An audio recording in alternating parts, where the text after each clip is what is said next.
Hello everyone, welcome to lesson 20 of our GoLang course. In this lesson, we are going to put into practice what we learned in the previous lesson about slice expressions and the copy function. I've written down what we will cover in this lesson. First, we will cover different slice expressions. Then we will cover the problem with slicing or the slice expression. Then we will cover passing a capacity to the slice expression, followed by the copy function. So let's begin. To begin, I will create a slice with some int values. Here I have created a variable a, which is an int slice that has value 1, 2, 3, 4, 5, 6. Now we will create another slice b using the slice expression from a. First, I will provide both the starting and the end indexes. Here what I'm saying is create a slice b that has values from index 2, 3 and 4 of a. So if we print slice b that we just created, it should have values index 2, 3, 4 and 5. So I'm just going to run the program with go run main.go. Here we see the values 3, 4 and 5 printed to the console because we created a slice b from a specifying a starting and the end index, and then we printed b. Now as we looked in the example, we can omit the starting index, which will mean that we copy values from the start of the slice to the end index. So I should see 1, 2, 3, 4 and 5 printed to the console. As you can see, we have 1, 2, 3 and 4 printed. Again, just a reminder, the end index value is not copied since it's a half open range, which means it goes up to end index but not including the end index. Next, we can omit the end index and just specify the starting index. So in this case, the values that should be in B would be 4, 5 and 6. Let's clear the console and run the program again and see what we see.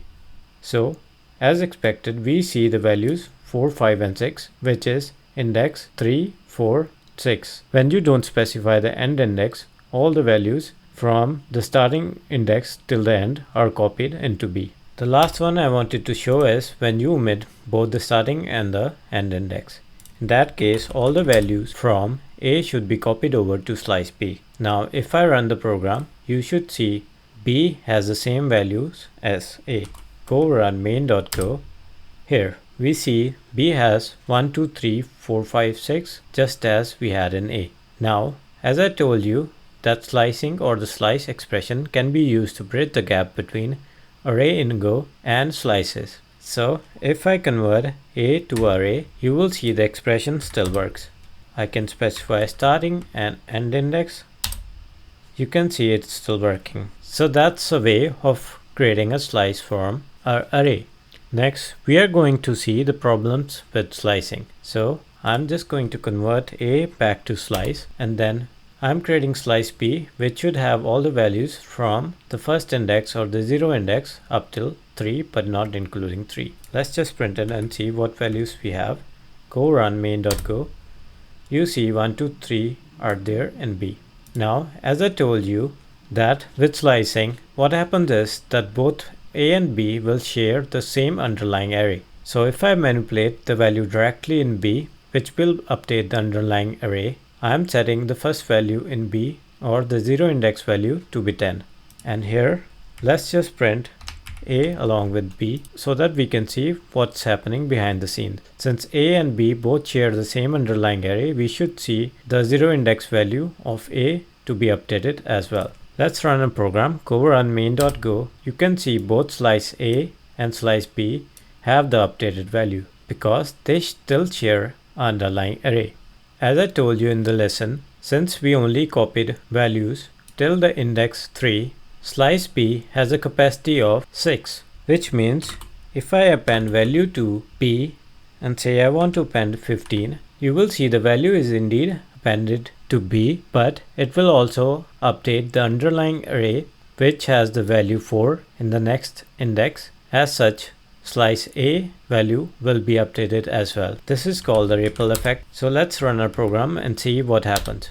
As you can see, we appended 15. So Go slices appended the additional value to end of the underlying array, which is thought was up till 3. But since they shared the same underlying array, it was also updated in A. So this is a problem with the slice expression, that they keep on sharing the underlying array. Value updated in one slice will interfere with the value in the second slice or the parent slice. You can do a similar thing with A, where you update value of A index 0 to something, and that would be seen in B as well. You can try that if you want. Now I'm going to show you another thing that we discussed. Now we create B from 2 to the end of slice A. Just going to comment this out and let's run our program to see what we have in B and A. Now B has all the values 3, 4, 5, 6. That's values from this here. Now the slice B will see that the capacity of the new slice, that is B, is same as the length, since we created till the end of slice A. So if I append to the end of it, it will create a new array and move the values from B, or move the values referenced by B into the new array, then assign it back to B. Now let's run our program to see where that appended 15 goes. As you can see, the appended 15 only goes to slice B. That's because when we called append, a new array was created, or the new underlying array was created. B was assigned that underlying array and all the values from B were copied, and then 15 was appended to it. So A and B no longer share the underlying array. As such, changes made to B are not visible in A. I can also do B index 0 value is equal to 100. We will again see when we run our program, the values or the changes won't be reflected in A. That's again because B now has a new underlying array. Great. But if we manipulated the value directly before appending, or in other words, before letting go to create a new array and copy over the values, you will see this will be seen in A as well. To verify, let's run our program. Go run main.go.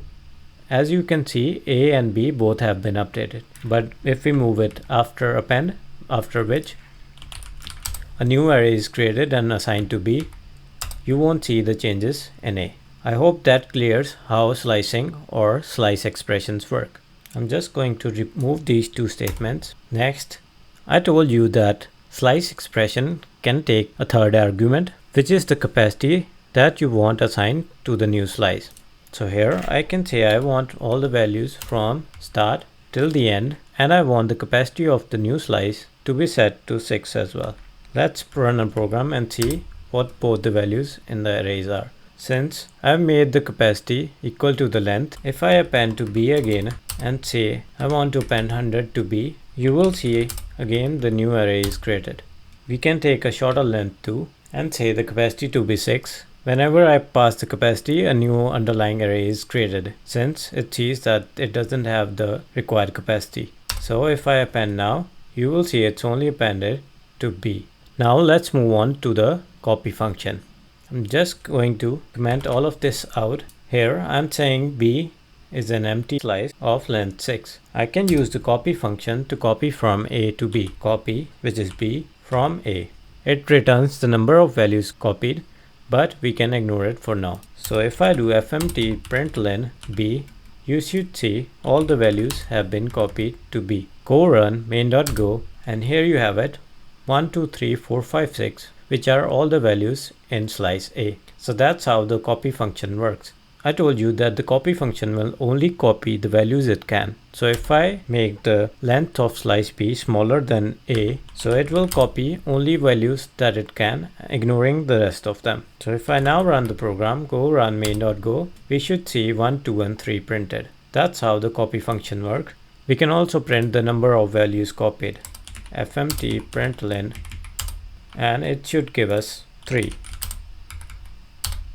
Cool. But usually you will see that we ignore the return of the copy function. Copy function again is a globally available language function, or it's built into the Go language, similar to length and the cap functions.